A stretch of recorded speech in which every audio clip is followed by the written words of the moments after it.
20 ilə yaxındır ki, fəaliyyət göstərən Çağdaş Təhsilin növbəti səfəri Sabirabad, İmişli, Saatlı və Ucar rayonlarına olub.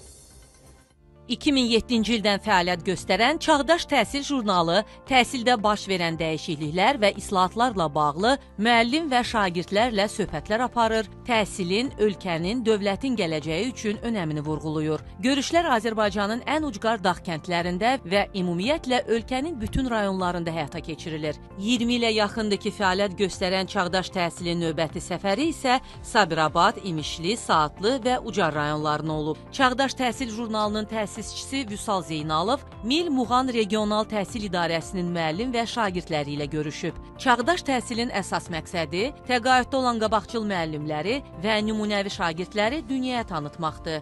Qeyd edək ki, Çağdaş təhsilin həyata keçirdiyi bu layihə məktəbdən kənar bir proqramdır. Məktəblərdə olduğumuz müddətdə biz məktəbdən kənar həm repetitor müəllimlər, həm təqaüddə olan müəllimlər, həm qabaqcıl və nümunəvi müəllimlər haqqında, qabaqcıl və nümunəvi şagirdlər haqqında müsahibələr götürdük, yazılar götürdük.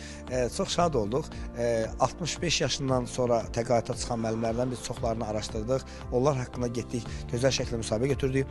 Region üzrə şagird nailiyyətləri, ali təhsil müəssisələrinə qəbul nəticələri, Respublika fənn olimpiyadaları, fənn müsabiqələrinin region üzrə nəticələri, məktəbdən kənar müəssisələrin qazandığı nailiyyətlər, təhsilin təşkili və idarə olması yüksək səviyyədədir. Bakı şəhər 54 saylı tam orta məktəbdə təhsil alıram.